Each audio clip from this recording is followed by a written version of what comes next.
Hello and welcome to the CX Files podcast. I'm your host, Mark Hillary. In this edition of the podcast, I'm speaking with William Carson from Concentrix. William is based in London and is a CX growth hacker, which is an interesting job title. And I know from working with him in the past that he has many interesting ideas about CX. Concentrix is an American CX firm, but they deliver services globally from over 125 different locations with over 100,000 employees. Last June, they acquired Convergys, arguably an even bigger company with around 130,000 employees and revenue of around $3 billion. The two companies have yet to announce how they're going to formally merge, but those details are expected soon, and that's really going to create a global CX juggernaut. I asked William about CX sales trends, in particular how automation and emerging technologies are changing the way that CX services are priced and consumed by clients. Okay, let's go straight to the interview. In the market generally, we've been seeing a lot of companies that were traditionally buying contact center solutions asking for many more technology-related solutions. So there's a lot of technology that's helping people with their customer service strategy now, such as machine learning, AI, data analytics. Are you seeing a lot more demand for this in the market generally now? Yeah, we are in both directions. So we're suggesting opportunities as well as responding to client discussions, particularly around analytics that can help address client challenges, perhaps around growth, for example.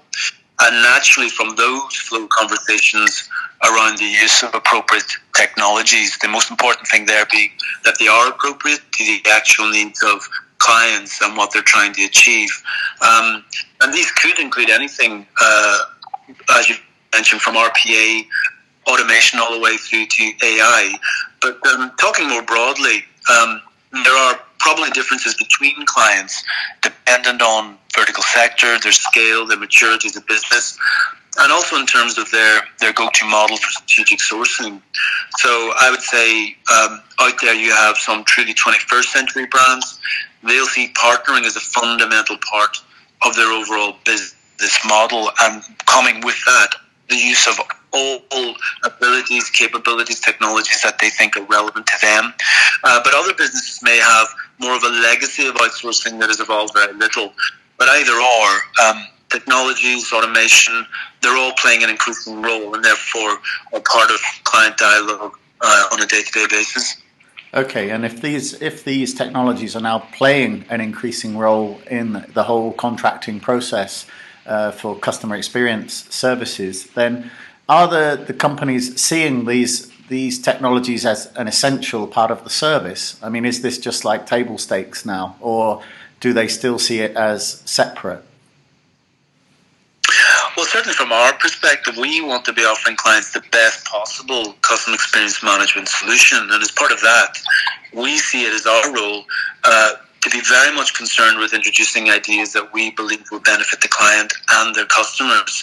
Contracts, if you like, are simply part of the engagement process. So it can be as simple as a new statement of work or a change management process or an adjustment to an existing mechanism that will support the introduction of technologies that we believe will support the client and the customers going forward. Mm-hmm. And I mean, traditionally, when companies have purchased contact center services, we've seen it being priced like per agent, per hour, so the full-time equivalent kind of pricing model. But once you move to a multi-channel and then you apply automation and chatbots and other technology services, how do you price that? Is it all separate, or can it all be rolled into a sort of per agent cost? I can't give too much away on that for commercial reasons, but generally our role is to create the customer contact environments for clients and their customers that are cost efficient, effective in supporting their growth and profitability.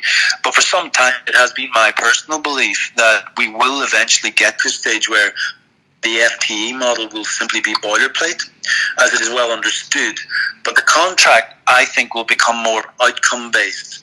And I believe in the best instances, that can drive the right collaborative behaviors between clients and partners.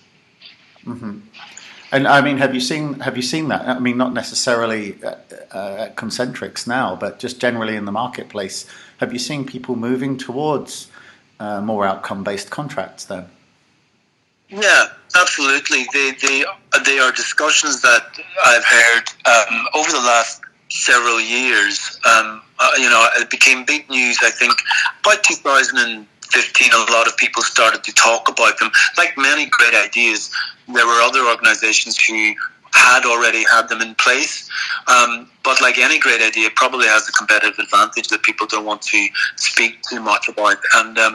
But certainly, I saw presentations from Centrica, from Ember about the value of outcome-based contracts some time ago. I think it's shaking off a little bit of that gain share idea that sometimes drives maybe less productive behaviors between partners and clients.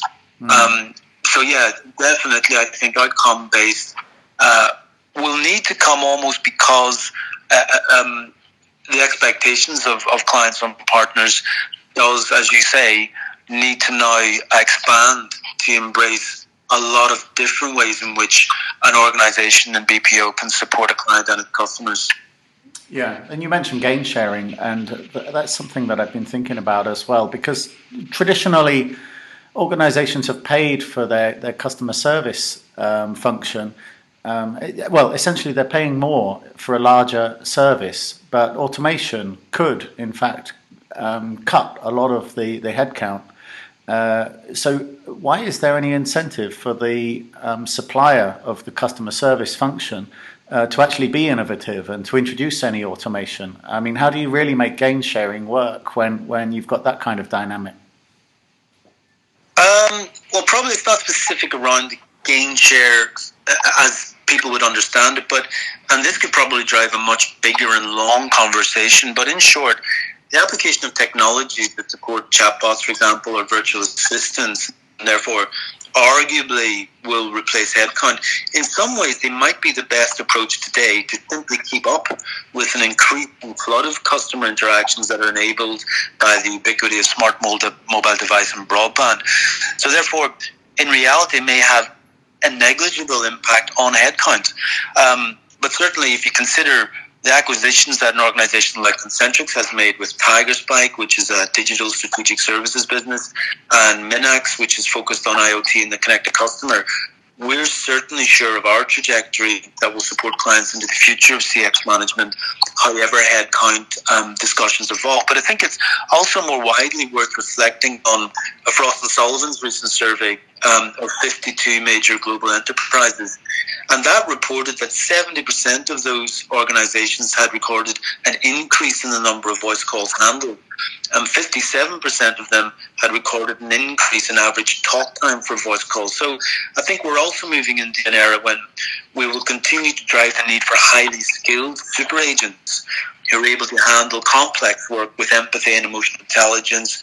And technology, even AI, is probably a very long way off in terms of scale and capability to replace that.